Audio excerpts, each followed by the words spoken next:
Hermanos, el destino de nuestro reino depende de nuestra unión y sabiduría en estos tiempos oscuros. ¿Alguna vez te has preguntado por qué un emperador pagano es llamado ungido de Dios? ¿Por qué un país que hoy es musulmán aparece como libertador en las páginas de la Biblia? Hay una historia escondida en las páginas de la Escritura que la mayoría de cristianos desconoce, pero que es absolutamente fascinante. Un imperio que Dios usó de manera estratégica y soberana para cumplir sus promesas más importantes. Su nombre, Persia, el actual Irán, y el hombre que cambió la historia de Israel fue Ciro el Grande.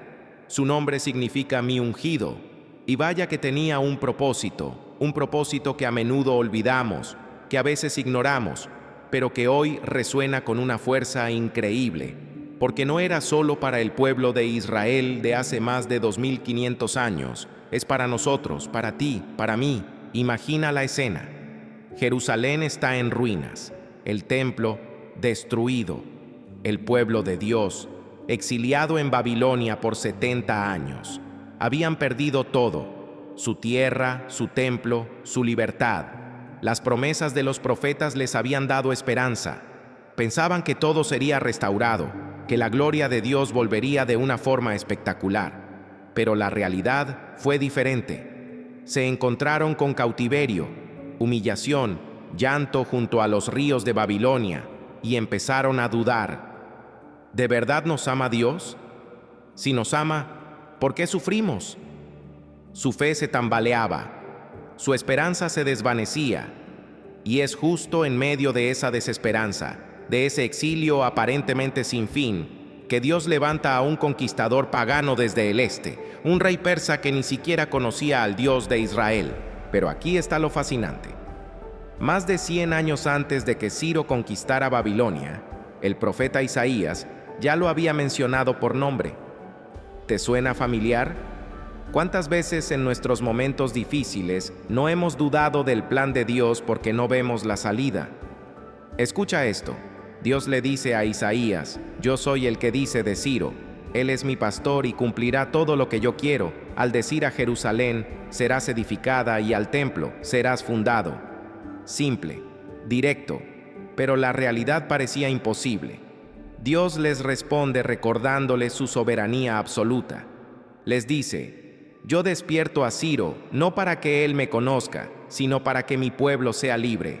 Les está diciendo: miren mi poder, miren mi control sobre la historia. Mi plan no depende de sus circunstancias actuales, sino de mi voluntad eterna y soberana. En el año 539 a.C., ocurrió algo que cambió para siempre la historia de Israel. Ciro el Grande conquistó Babilonia. Mientras Babilonia celebraba una fiesta impía, Ciro desvió el río Éufrates y entró a la ciudad sin apenas resistencia. ¿Acaso fue coincidencia? La respuesta de Dios es devastadora. Todo fue orquestado por su mano soberana. Piénsalo por un momento. ¿Cómo se traduce eso a nuestra vida hoy? No enfrentamos imperios babilónicos, claro, pero ¿qué gigantes parecen invencibles en tu vida? ¿Qué circunstancias te hacen sentir cautivo? Y entonces Ciro hizo algo absolutamente revolucionario. Emitió un decreto de libertad. Escuchen las palabras registradas en el libro de Esdras.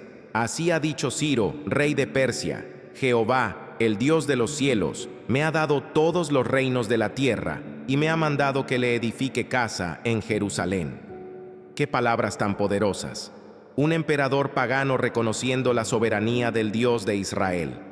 De hecho, el decreto permitió que más de 40,000 judíos regresaran a Jerusalén, llevando los utensilios sagrados del templo.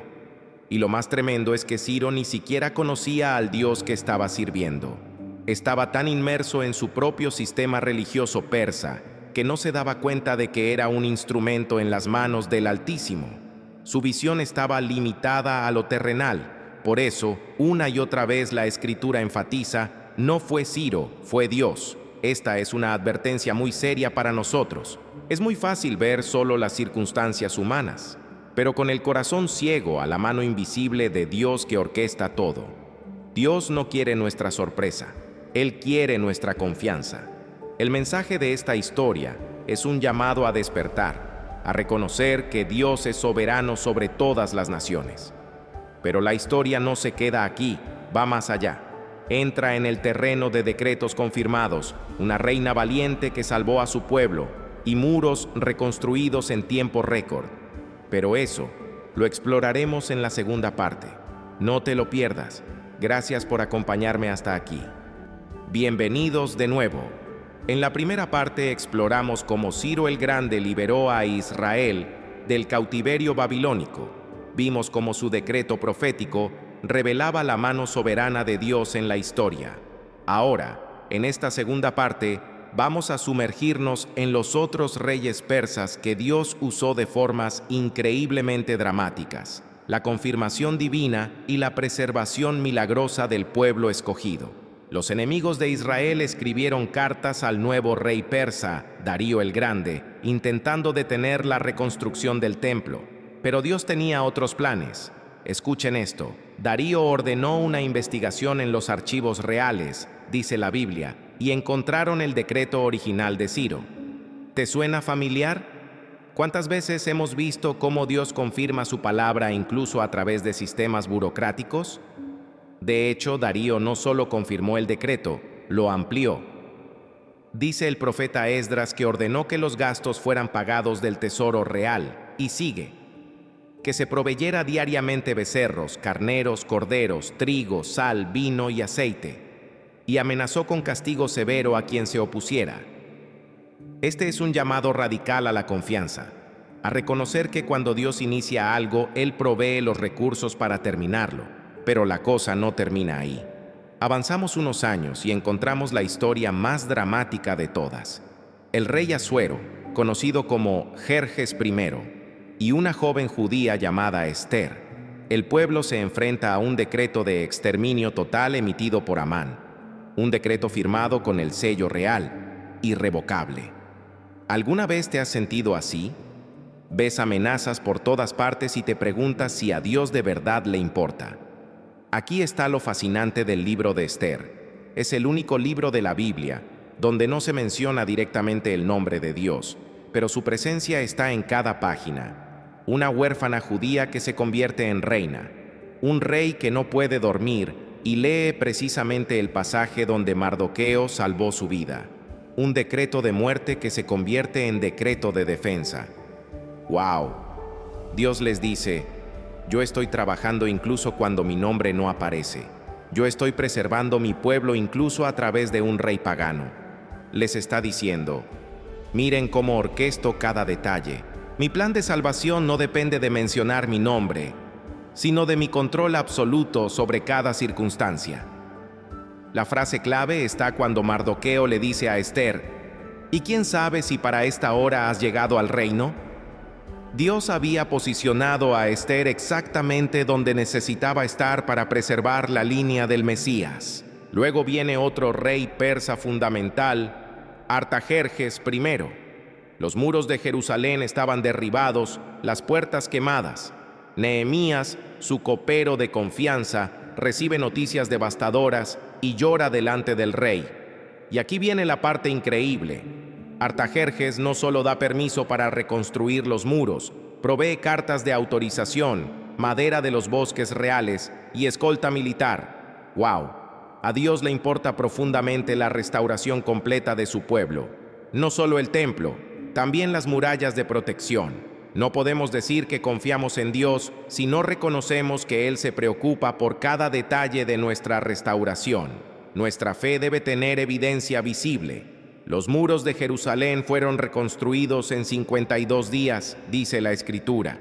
Un milagro logístico que dejó atónitos a todos los enemigos porque reconocieron que esta obra había sido hecha con la ayuda de Dios. Finalmente, hay algo más que debemos saber.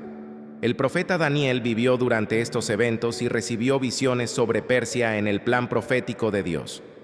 Vio el imperio medo-persa, representado en sueños y profecías, confirmando que todo estaba bajo el control divino. Y lo más sorprendente, dice el profeta Ezequiel, que Persia aparece también en profecías sobre el futuro de Israel. Por un lado está la Persia histórica que libertó y restauró, pero por otro lado hay un papel profético aún por cumplirse. El mensaje de la historia de Persia en la Biblia es claro. Acordaos de la soberanía de Dios sobre todas las naciones. Este es un llamado final a la confianza. Confianza en que Dios controla la historia y confianza en que su plan de salvación nunca ha estado en peligro. Ese es el corazón del mensaje de Irán en la Biblia. No es un libro sobre curiosidades históricas. Es un llamado apasionado de un Dios que controla la historia y anhela que confiemos en su soberanía absoluta. Nos desafía a examinar nuestra confianza, nuestra perspectiva de los eventos mundiales, nuestra comprensión de la profecía y nuestra esperanza en el futuro. El mensaje de Persia no se quedó en el pasado. Resuena hoy invitándote a ti y a mí a una confianza sin límites y a una fe que reconoce la soberanía absoluta de Dios. Gracias por acompañarme en este viaje a través de la historia de Irán en la Biblia.